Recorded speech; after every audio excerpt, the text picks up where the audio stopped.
Welcome to Wild and Finally Fucking Free, the show for disruptors, rebels, and revolutionaries who know they're here to change the damn world. I'm Kylie Patchett, your voice and visibility catalyst, and here we dive into unapologetic truth, magnetic messaging, and visibility that actually feels good in your body, your bones, and your business.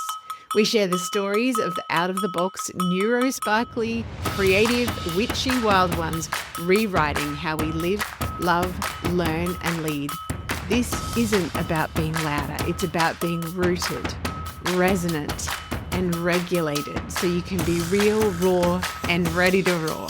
If you're done contorting yourself to fit the mold and you're ready to own your voice, your power, and your place in the revolution, welcome home. Let's dive in.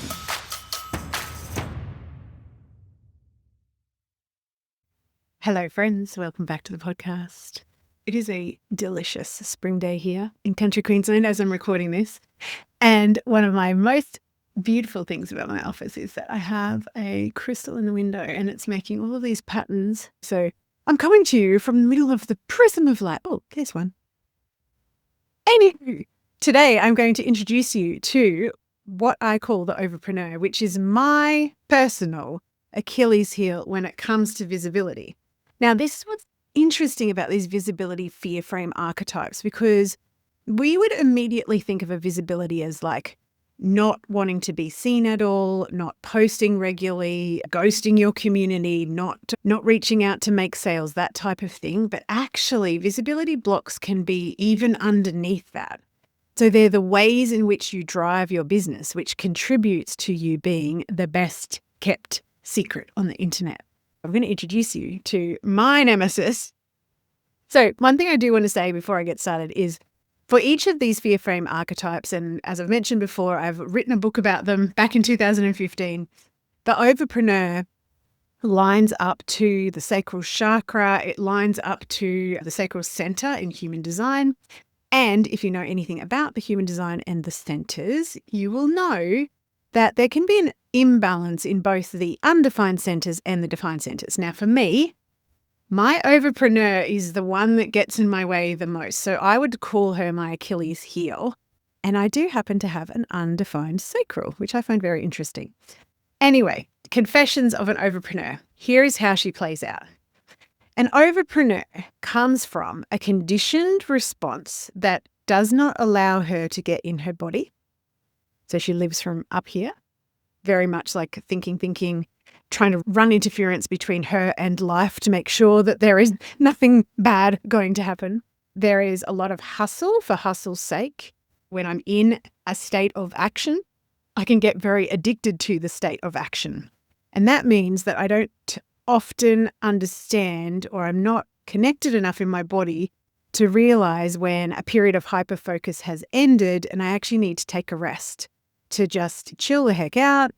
In my own business, and particularly in the first iteration of my online business, how this played out for me was that I set my entire business model up to be based on over-delivery, undercharging, working all around the night because I had clients all over the world. So I was getting up at 5 o'clock in the morning for coaching calls, doing coaching calls at 8 o'clock at night. I had no boundaries whatsoever. And I was so busy in my business serving my clients that I had no time to actually work on my business and therefore market, share, create collaborations, connections. So it might not seem like the Overpreneur is a visibility block, but actually she's a big F off visibility block. Now, the other ways that she plays out is that we can put joy on pause. We can check out of visibility because more eyeballs on your work means more clients, more cash flow. But for an Overpreneur who is not conscious, something that plays out, more clients equals more responsibility. More clients equals more work. Now, that is not necessarily the case, but bear with me. And so I would not do the visibility and reach building activities that would allow more eyeballs to come to me and therefore more clients to flow into my business because I was already over delivering and over serving the ones that I had. So you can see how this becomes a self-fulfilling prophecy, right? I'm working so hard, and we do come from a kind of set point of good girl grinding. So people pleasing, proving instead of trusting. When I look back, I would definitely say I paid the price through family time, through my own health, through my own self-confidence. And in the end, in 2017, something happened in our personal life and shit went downhill very quickly. And I just went, can't do this anymore. I can't do this anymore. It's not sustainable. And this is why I'm so passionate about helping women create soul-aligned and sustainable businesses. Because we live in a marketplace where everybody is going to tell you that the way to do it is scale. It's through strategy. It's always through growth. You've always got to be doing more and saying more and doing it. But if you are not aligned to your own value system, and or you've got parts of you that are scared to be seen, heard, and recognized, or parts of you that are scared to trust, like the overpreneur, that you can take some time out to rest and to play and to be fueled by joy. But the overpreneur doesn't trust that. So there's this striving, driving, and because she's not in her body, an overpreneur is often making decisions from here up in her head with a fear filter. And so she keeps on making decisions that creates more of the same in her business.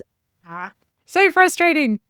I know her so well. I love me an overpreneur. When I start working with a client and I'm like, oh, little things that you're saying sound very familiar. There's a pattern of behavior here.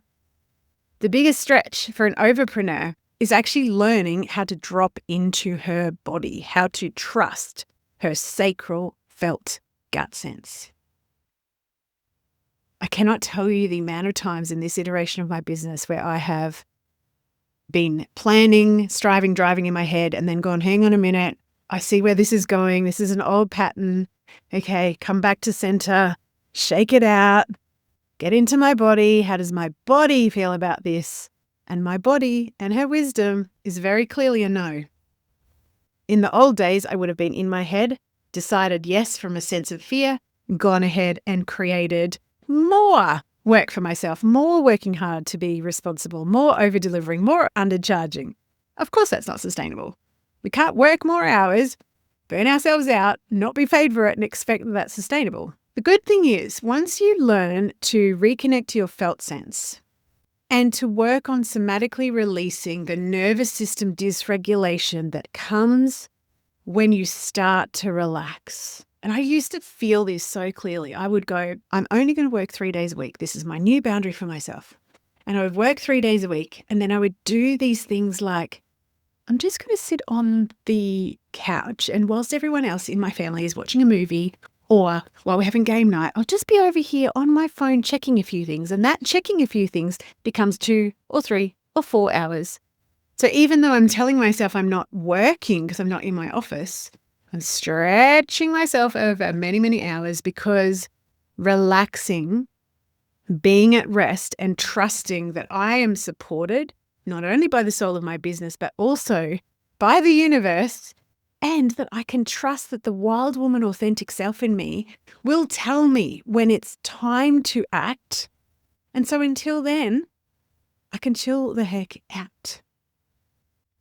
And the good news is once we do the alchemy work, once you are working on the visibility block through somatic release, nervous system regulation, and also a bit of mindset magic, because I like to combine all three, what happens is that you release yourself from the fear frame and are able to step into the freedom frequency. Now, the freedom frequency of an overpreneur is what I like to call the pulsepreneur. So the pulse tells you when to actually move, and it's a felt sense in your body, and when to relax. So, and as opposed to the overpreneur, the pulsepreneur is not working through duty, through obligation. And that's something I should have mentioned. When I meet an overpreneur, almost always, they are the people that have been taught to serve others before themselves and given very clear conditioning around your worth equals your work. So you cannot receive through ease. You must work hard to create success. Often something that I find in people that have come from like families that haven't necessarily had like a tertiary education, and then they have really given their children this conditioned belief that the only way to get success is to get the perfect grades at school, then go to university and get the perfect grades, da, da, da, da. And unfortunately, if you're an entrepreneur, you probably don't fit into that matrix anyway. And so that can create a real dissonance in what you believe and what you've been conditioned to believe and what your authentic self desires to create. Now, when you're working not through duty, what do you work from? You work from desire. This is the second chakra, like life force energy. And this is also life force energy that helps you to understand when you're in creative flow and when there's an ebb and there's time to just rest, relax, have some joy, freedom, playtime. The key for an overpreneur when you're stepping into the Pulsepreneur is you need to normalize creating only when you are lit up like a Christmas tree. You need to learn that rest is sacred. Now, rest is going to feel uncomfortable for an overpreneur to start with. And so what I give overpreneurs, and I also myself as homework, is many micro snacks of coming to stillness and rest during the day. So simple things like using a physiological sigh. In fact, let's do it now. This is just a really simple breath technique that helps you go from an activated state into a downregulated state and into, or approaching at least, parasympathetic nervous system. Depends on how activated you are to start with. So put your hands on your chest, one hand on your belly. We're going to breathe in twice quickly through the nose if you can, and breathe out long and slow through the mouth. Breathe in, breathe out. Breathe in, breathe out. Homework snacks. I'm talking snacks because we need to normalize for your nervous system that going is actually not the set point that is healthy for you and your body and your beautiful mind and soul.